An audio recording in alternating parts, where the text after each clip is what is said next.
आपल्या सगळ्यांचं स्वागत करते आणि थेट घेऊन जाते तुम्हाला मुंबईत, कारण मुंबईमध्ये एक मोठी अपडेट समोर येते। मुंबईत मेट्रो 1 मध्ये तांत्रिक बिघाड झालेला आहे। मेट्रो 1 च्या ओव्हरहेड वायर मध्ये बिघाड झाल्याचं कळतंय। गेल्या 15 मिनिटांपासून मेट्रो त्यामुळे रखडल्या आहेत। वर्सोवाकडे जाणाऱ्या मेट्रो रखडल्या असल्याची माहिती मिळते। एकंदरीतच पावसाचा फटका मेट्रोला पुन्हा एकदा बसल्याचं आपण पाहायला मिळतोय। मुंबईत जेव्हा पहिल्यांदा पाऊस आला होता त्यावेळी देखील पहिल्या पावसातच वरळी मेट्रोची दुरवस्था झाली होती आणि आता मेट्रो 1 मध्येही तांत्रिक बिघाड झालेला आहे।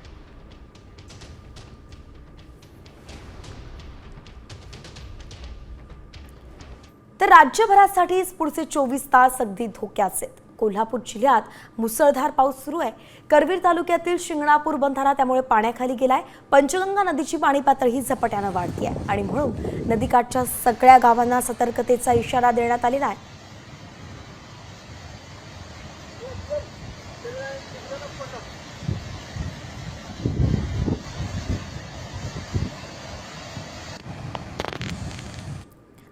तर पर्यटकांचं आकर्षण म्हणजेच लोणावळ्यातील भुशी धरण ते देखील ओव्हरफ्लो झालंय।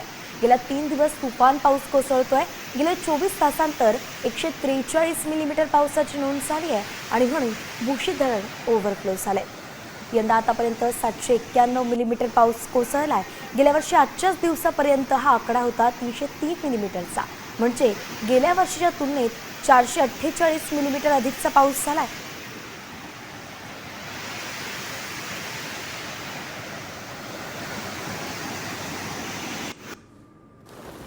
तर पुणेकरांसाठी आनंदाची बातमी आहे, कारण पुणे शहराला पाणी पुरवठा करणाऱ्या अगदी 4ही धरणांच्या पाणीसाठ्यात वाढ झाली आहे। खडकवासला धरण साखळी क्षेत्रातल्या 4ही धरणांच्या पाणीसाठ्यात वाढ झाली आहे। खडकवासला धरण साखळी क्षेत्रातला पाणीसाठा 5.45 टीएमसी इतका झालाय। गेल्या 2 दिवसांपासून खडकवासला धरण साखळी क्षेत्रात झालेल्या पावसामुळे पाणीसाठ्यात मोठी वाढ झाली आहे। पुणेकरांच्या पाण्याची चिंताही मिटली आहे। खडकवासला, टेमघर, वरसगाव आणि पानशेत या 4ही धरणात गेल्या 2 दिवसांत समाधानकारक पाऊस झालाय।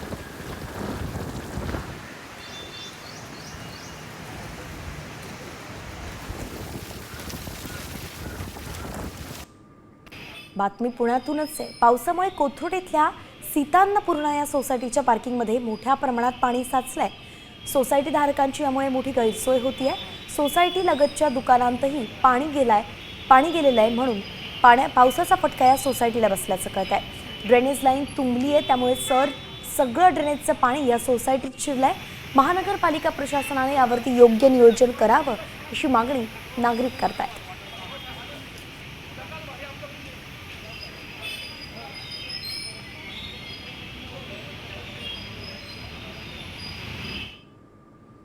मुंबईत रात्रीपासून जोरदार पाऊस सुरू आहे। पावसामुळे मुंबईच्या पश्चिम द्रुतगती महामार्गावरती मोठी वाहतूक कोंडी निर्माण झाली आहे। पश्चिम द्रुतगती महामार्गावरती बोरिवलीकडून वांद्रेच्या दिशेने जाणाऱ्या मार्गावरती विलेपार्ले, अंधेरी, जोगेश्वरी आणि गोरेगाव तसंच मालाड या सगळ्या परिसरात मोठी वाहतूक कोंडी सकाळपासूनच निर्माण झाली आहे।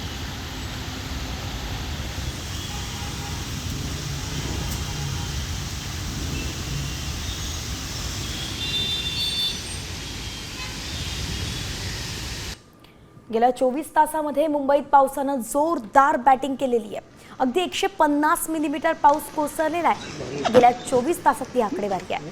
मुंबईत आज वादळी वाऱ्यासह पावसाचा अलर्ट जारी करण्यात आलेला आहे। कुठे नेमकं किती पावसाची नोंद झाली आहे पाहूयात ग्राफिक्सच्या माध्यमातून। वडाळ्यात 161 मिलीमीटर पावसाची नोंद झाली आहे। माटुंग्यात 148 मिलीमीटर पाऊस झाला। लोअर परळमध्ये 144 मिलीमीटर पाऊस झाला। तर वरळीत 141 मिलीमीटर पाऊस कोसळलाय। वांद्र्यात 135 मिलीमीटर, बीकेसीत 103 मिलीमीटर, चेंबूरमध्ये 111 मिलीमीटर, तर पवईत 82 मिलीमीटर पावसाची नोंद झाली आहे।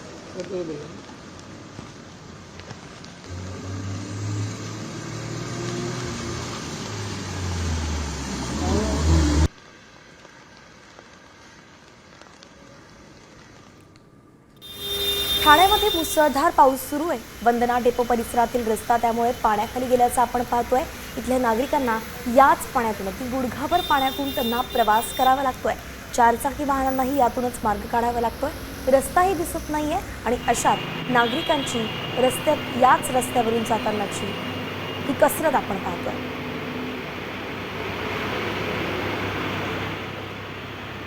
आज सकाळपासून पडणारा पावसाचा फटका ठाण्यातल्या वंदना सिनेमा या ठिकाणी बसलेला आहे। आपण बघू शकतो वंदना सिनेमा या जो काही खोलगट भाग आहे या ठिकाणी मागील 1 तासामध्ये जो काही पाऊस पडलेला आहे 30 मिलीमीटरहून अधिक जो काही पाऊस पडला याचा फटका ठाणेकरांना बसलेला आहे। वाहनं ठाणेकर आहेत ती आपली जी काही वाहनं आहेत ती आता या पाण्यातनं काढत आहेत। रिक्षा असतील, दुचाकी असतील, याचा फटका देखील बसला। दरवेळेस पावसाळा जेव्हा येतो त्यावेळेस या ठिकाणी पाणी साचतं। मागील 1 तासापासून जो काही पाऊस होत होता यासाठी हा जो काही खोलगट भाग आहे या ठिकाणी पाणी साचलेलं आहे। ठाण्यातही पावसाचा रेड अलर्ट जारी करण्यात आलाय। मात्र पावसामुळे ठाण्यात जागोजागी वाहतूक कोंडी झालेली पाहायला मिळते। कामावरती जाणारे मुंबईकर वाहतूक कोंडीत अडकलेत।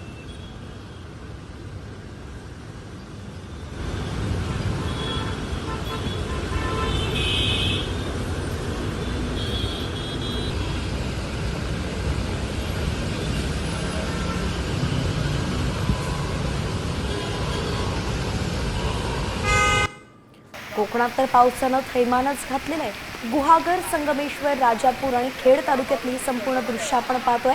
रत्नागिरीत पावसाचं धुमशान पाहायला मिळत आहे। अगदी गावांचा संपर्क तुटलेला आहे। जनजीवन पूर्णपणे विस्कळीत झालंय।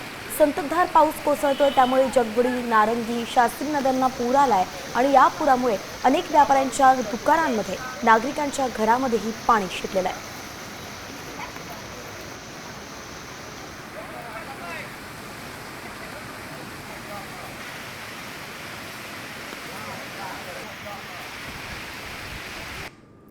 रत्नागिरी, राजापूरमध्ये सध्या जोरदार पाऊस बरसतोय। भुगावात कॉजवेवरून पाणी वाहू लागलंय आणि म्हणून मधलीवाडीतील कुंभारवाडी, बौद्धवाडी आणि ब्राह्मणवाडीचा संपर्क तुटलेला आहे। याच पाण्यातून धोकादायक प्रवास करताना नागरिक पाहायला मिळत आहेत।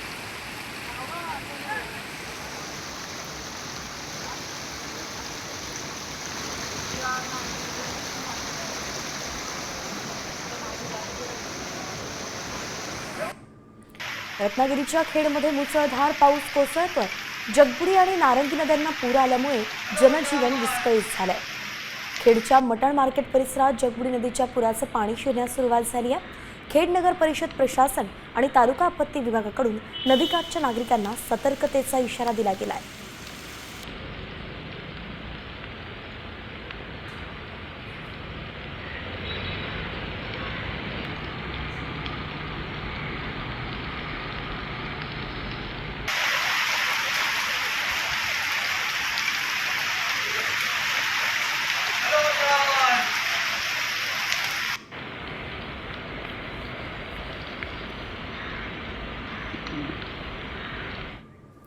मोठी बातमी सध्या समोर येते। कुंडमळा पूल दुर्घटनेचा फोटो सामच्या हाती लागलेला आहे।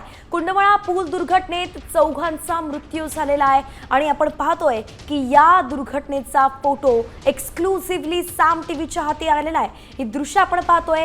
काल मावळमध्ये कुंडमळा या पर्यटन स्थळी पूल कोसळून 4 जणांचा मृत्यू झालाय। यात आतापर्यंत 51 जणांना रेस्क्यू करण्यात आले। आपले प्रतिनिधी दिलीप कांबळे आपल्यासोबत जोडले गेले। दिलीप, अगदी एक्सक्लुसिव्ह फोटो आपण पाहतोय हा। आतापर्यंत नेमकं काय अपडेट आहे, ताजी अपडेट? कुंडमळ्याचा काल जो आहे तो लोखंडी पूल पडला, त्याच्यावरती जवळजवळ 100 ते 150 लोक जे आहेत ते तिथून ते कुंडमळ्याला त्या तिकडल्या बाजूला जात होते। मात्र हे होत असताना ज्यावेळेस तो पूल पडला तर त्यावेळेसचा जो हा एक्सक्लुसिव्ह फोटो आपल्याकडे आलेला आहे, जेणेकरून कशा पद्धतीने ते लोक पडत होते ह्या नदीमध्ये, त्या सर्व दृश्य जे आहे या फोटोमध्ये दिसत आहे। दिलीप, हा जो फोटो आपल्याला मिळाला आहे नेमका हा एखाद्या पर्यटकांनी कुणी हा कॅप्चर केलेला कळतोय? हा जो फोटो आहे इथे गावकरी जे रोडला तिकडल्या बाजूला उभे होते त्यांनी काढलेला हा फोटो आहे।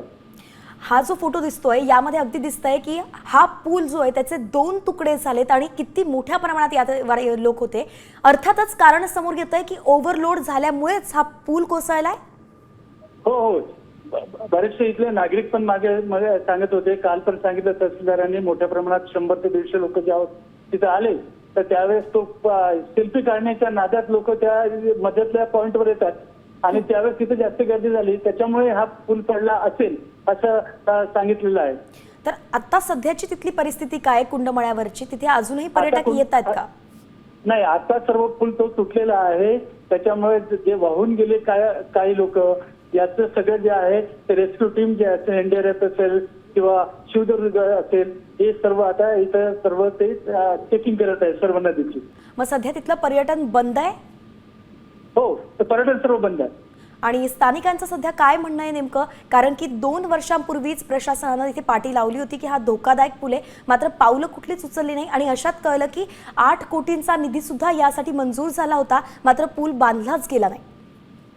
रवींद्र बेगे म्हणून इथले भाजपचे कार्यकर्ते आहेत, त्यांनी आताच आपल्याला बाईट दिली आहे त्याच्यावरती की हा 10 जूनला याचं मुहूर्त होणार होतं, या 10 जूनला, मात्र त्याचं ते झालेलं नाही आणि पाऊसही मोठ्या प्रमाणात येतो, मात्र तो जो निधी वगैरे सगळे आलेला आहे आणि आता आम्ही ते भूमिपूजन वगैरे करणारच होतो, मात्र त्यात ही दुर्घटना घडली.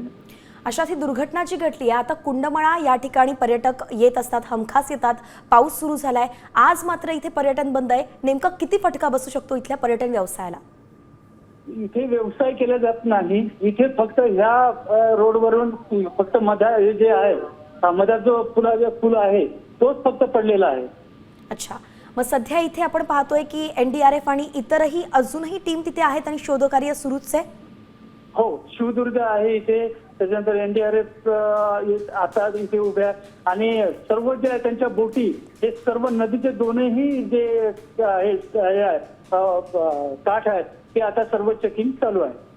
अच्छा, तर दिलीप, आपण असेच आमच्यासोबत जोडून राहा. सध्या आपण प्रेक्षकांना हा फोटो दाखवतोय, एकंदरीतच एक्सक्लुझिव्हली फोटो हा साम टीव्हीवरती सध्या आपण पाहतोय.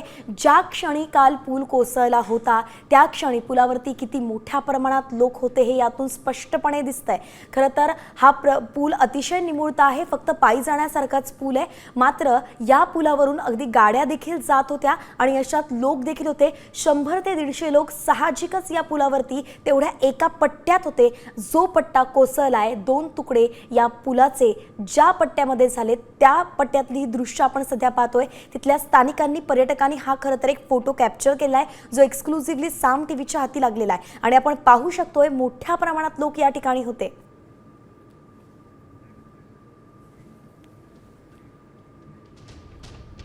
वळतोय पुढच्या बातमीकडे.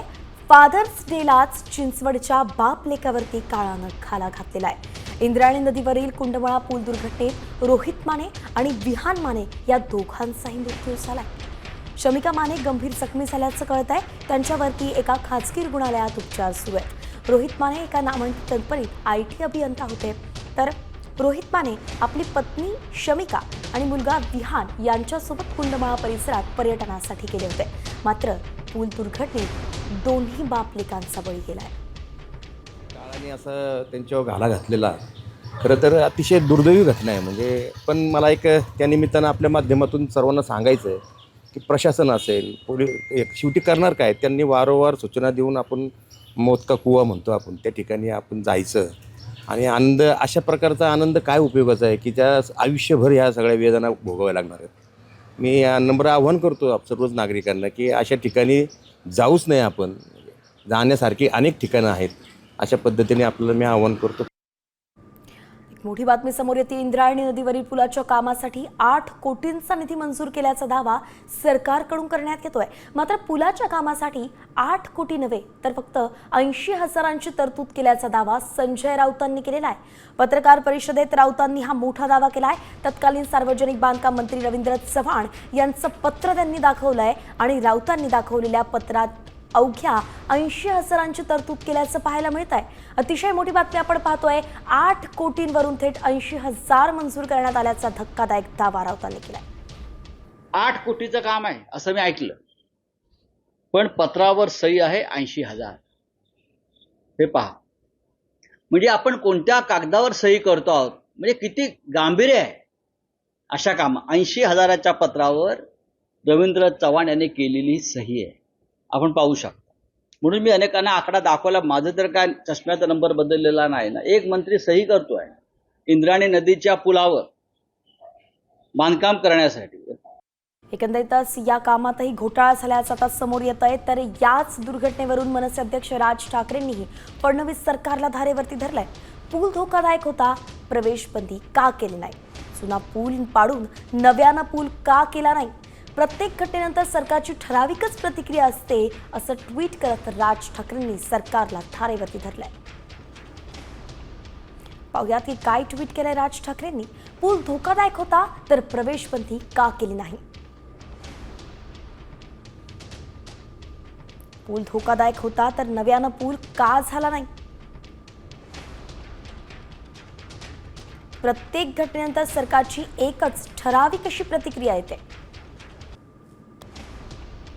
ती म्हणजेच सरकारचे इतके विभाग आहेत, मग ते नेमकं काय करतायत असाही सवाल राज ठाकरेंनी केलाय।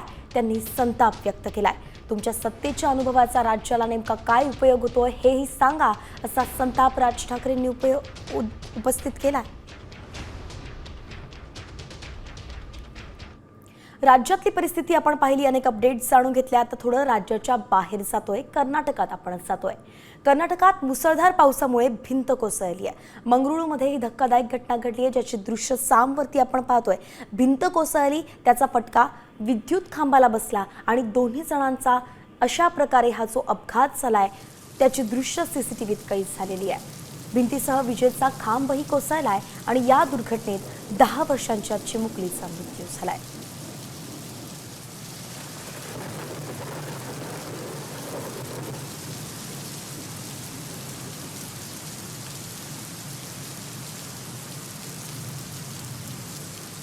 तर केदारनाथ घाटीत मुसळधार पाऊस कोसळतोय आणि म्हणून केदारनाथला जाणारा पायी मार्ग त्या ठिकाणी मोठ्या प्रमाणात मातीचा ढिगारा आल्याचं दिसतंय, म्हणून काही काळासाठी मार्ग थांबवण्यात आलाय। लाखो भाविक सध्या केदारनाथच्या दर्शनासाठी दाखल झाले, मात्र ते जागीच अडकले।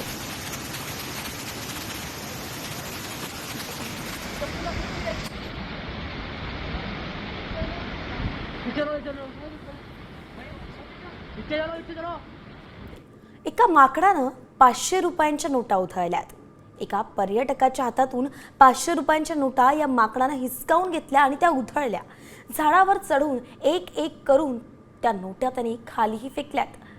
कोडाईकनालमधून हा सगळा प्रकार समोर आलाय। इथे आलेल्या कर्नाटकच्या पर्यटकानं माकडानं 500 रुपयांच्या नोटा हिसकावून घेतल्या होत्या आणि त्यानंतर त्याने थेट राजरोसपणे अशा उडवल्याचं पाहायला मिळतंय।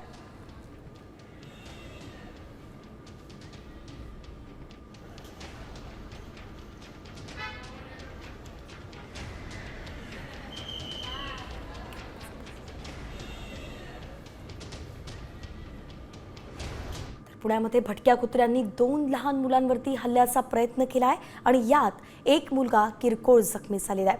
हडपसर भागात असलेल्या कामठी वस्ती परिसरात ही संपूर्ण घटना घडल्याचं कळतंय।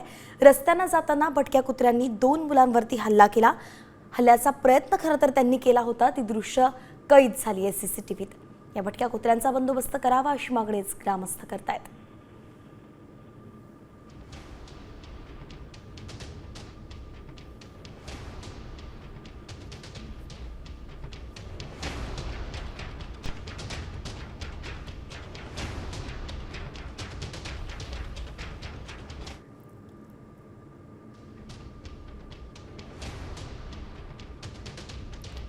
आई वडील आपल्या मुलांसाठी काय नाही करत हे वाक्य बोलायला भाग पाडेल अशीच ही बातमी आहे।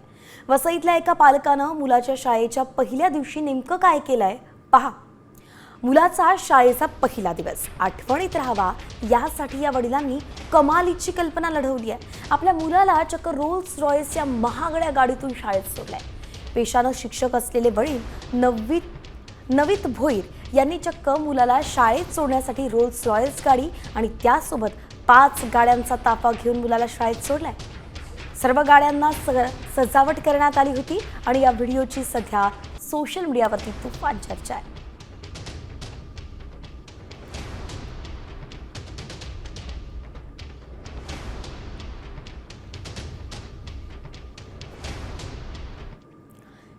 शाळेच्या पहिल्या दिवशी रायगड जिल्हा परिषदेच्या शाळेत मुलांचं मोठ्या उत्साहात स्वागत करण्यात आलंय।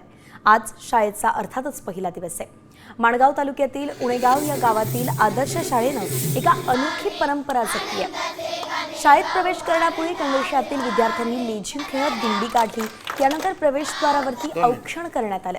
विशेष म्हणजे इयत्ता पहिलीत प्रवेश घेणाऱ्या प्रत्येक विद्यार्थ्याच्या हातापायाचे ठसे घेऊन ते जतन करण्याची अनोखी पद्धत शिक्षकांकडून राबवली जाते.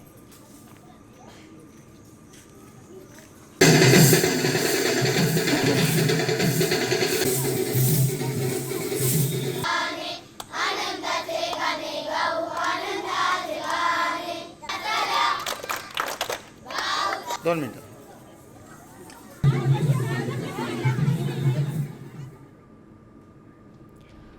मोठी बातमी सध्या समोर येतेय. कोंढव्यातील शाळा पहिल्याच दिवशी बंद झाल्याचं पाहायला मिळत आहे. संस्थाचालक कर्मचाऱ्यांचा वाद झाला आणि त्याचा फटका मुलांना बसलाय. 300 विद्यार्थ्यांचं भवितव्य यामुळे टांगणीला आल्याचं आता पाहायला मिळत आहे. पुण्यातली ही बातमी आपण पाहतोय. कोंढव्यामध्ये पहिल्याच दिवशी शाळा बंद करण्याची वेळ आली आहे. मनोत प्राथमिक विद्यालय 60% अनुदानित आहे. इथली विद्यार्थी संख्या मोठी आहे. मात्र संस्थाचालकानं शाळा बंद केली आहे आणि दुसऱ्या शाळेत प्रवेश घेण्याचा सल्ला दिलाय. जवळपास 300 विद्यार्थ्यांचं शैक्षणिक भवितव्य यामुळे टांगणीला आलंय. आणि अशोकजी म्हणत सर, तुमचे आणि स्टाफचे जे काही वैयक्तिक भांडणं आहेत ते तुमच्यापर्यंत राहून द्या. आमच्या पोरांचा भविष्याचा विचार करा. सर्व पालक पावसात सगळेजण वेळ काढून इथं आलेले आहेत. तुम्ही याचा काहीतरी आम्हाला निर्णय द्या. कृपा करून तुम्हाला विनंती करतो कळकळीची की आमच्या पोरांचं भविष्य तुम्ही वाचवा. बस एवढंच आम्हाला म्हणणं आहे सगळ्यांना. मराठी मीडियमची शाळा बंद होत आहे ही एक अपमानास्पद गोष्ट आहे. तर आमचा ना संस्थापकाशी वाद आहे ना शिक्षकाशी वाद आहे. परंतु आज आम्ही आमच्या मुलाला घेऊन जायचं कुठं आणि बाहेर गेलं तर एक 50,000 40,000 रुपये फीस आहे. आणि मनोज शाळेमध्ये शिकणारे जवळपास 70% पालक हे रोज कामधंदा करून शिक्षण शिकवतात. बाकी प्रशासनाने विचार करावा की आमच्या मुलाचं नुकसान करायचं आहे की त्यांना शिक्षण द्यायचं आहे.